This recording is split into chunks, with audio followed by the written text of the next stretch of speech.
Olá! Vamos começar com o verdadeiro mistério do mundo dos negócios. Pensa só, como é que uma empresa que parece estar lucrando muito, mas muito dinheiro mesmo, pode, de uma hora para outra, simplesmente ir à falência? Parece não fazer sentido, né? Mas a resposta, olha, ela tá toda numa ferramenta super importante, a demonstração dos fluxos de caixa. É um paradoxo, não é mesmo? A gente olha o balanço, vê lá um lucro gigantesco, as notícias são as melhores possíveis e aí, de repente, a empresa fecha as portas. Como assim? O que aconteceu no meio do caminho? Pois é, a resposta é, ela fica sem o dinheiro. Simples assim.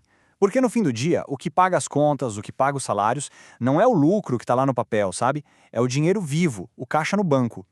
E é exatamente esse o tal quebra-cabeça do lucro.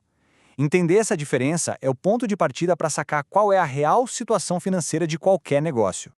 É aí que a demonstração dos fluxos de caixa, a DFC, entra em jogo. Ela funciona como se fosse um detetive financeiro. A DFC não quer saber do lucro contábil, ela ignora isso. Ela vai atrás do rastro do dinheiro de verdade, mostrando de onde ele veio e, mais importante, para onde ele foi. Então vamos lá. Para a gente conseguir resolver esse mistério, a gente precisa, por um momento, esquecer a palavra lucro e focar totalmente no que move o mundo, o caixa. E olha, não é só uma impressão. A própria norma contábil, a NBC-TG 03, deixa isso bem claro. Entender o fluxo de caixa é essencial para avaliar se uma empresa tem capacidade de gerar dinheiro, de se manter viva. O caixa, no fim das contas, é o oxigênio de qualquer negócio. Sem ele, não tem como respirar. Para facilitar essa investigação toda, a ADFC divide o movimento do dinheiro em três grandes áreas, ou como a gente pode chamar, três motores. Cada um deles conta uma parte da história da empresa. Vamos dar uma olhada em cada um. O primeiro motor são as atividades operacionais. Basicamente, é o dinheiro que vem da atividade principal da empresa, do seu dia a dia. É como se fosse o nosso salário, sabe? A grana que entra e sai para manter tudo funcionando, para pagar as contas de casa.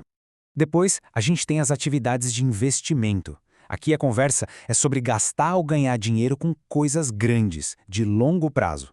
Comprar uma máquina nova, construir uma fábrica ou até vender um prédio antigo. Trazendo para a nossa vida, seria como comprar ou vender um imóvel, por exemplo. E por último, mas não menos importante, o motor de financiamento. Esse aqui mostra como a empresa consegue o capital para funcionar e crescer. Ela pegou o empréstimo no banco, conseguiu dinheiro com novos investidores, é aqui que a gente descobre como ela está se abastecendo.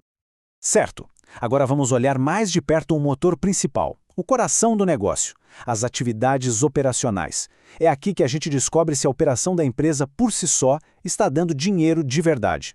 Então, é bem o ritmo do cotidiano mesmo. O dinheiro que os clientes pagam, o que entra, e o dinheiro que sai, para pagar os fornecedores, os salários da equipe, os impostos. Tudo isso.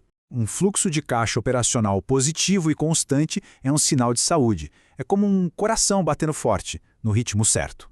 Existem duas formas de mostrar esses números. O método direto é bem direto. Ele lista as principais entradas e saídas quase como um extrato bancário.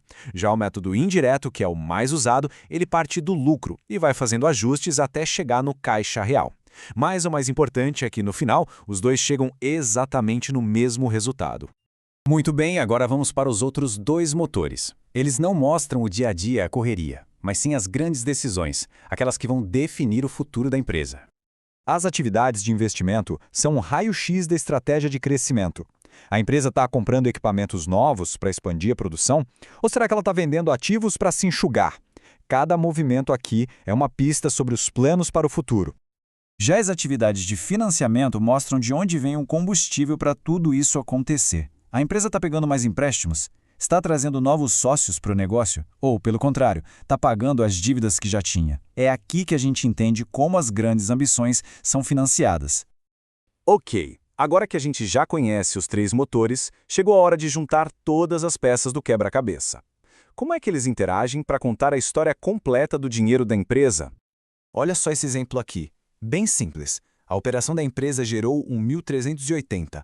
Ótimo sinal. Mas ela usou 480 dessa grana para investir, pensando lá na frente. E também gastou outros 790 para pagar dívidas ou talvez remunerar os acionistas. No fim das contas, o saldo do caixa aumentou só 110. Tá vendo?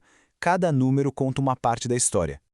E aqui tem um ponto-chave. O número negativo nem sempre é ruim. Pensa numa startup, por exemplo. É super comum ela ter fluxo de caixa negativo na operação e no investimento, porque ela está gastando para crescer. Só que, ao mesmo tempo, o fluxo de financiamento vai ser gigante, positivo, porque ela está recebendo aportes de investidores. O contexto é tudo. É isso. Ao analisar a DFC, qualquer pessoa consegue enxergar além do lucro e entender como a empresa realmente está gerenciando seu dinheiro para sobreviver, para investir e para crescer. É a história real por trás dos números bonitos do balanço. Então, da próxima vez que alguém falar sobre os lucros incríveis de uma empresa, vale a pena parar e pensar. Tá, mas e o caixa?